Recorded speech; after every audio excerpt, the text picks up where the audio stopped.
Hey everyone, welcome to Gaming Explained. In today's video, I'm going to show you how to turn off menu music on NBA Live game. So let's get started.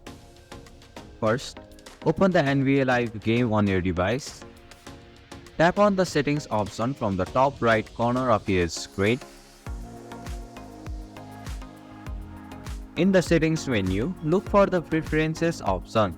It should be listed at the very top of the menu. Tap on the edit button right beside it.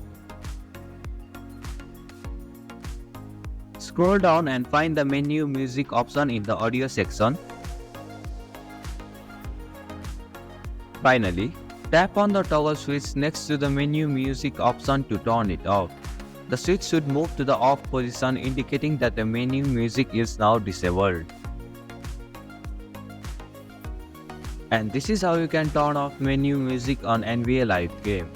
Thank you for watching Gaming Explained. Hope this video was helpful. If it was, then hit the like button and comment down if you have any questions or feedback.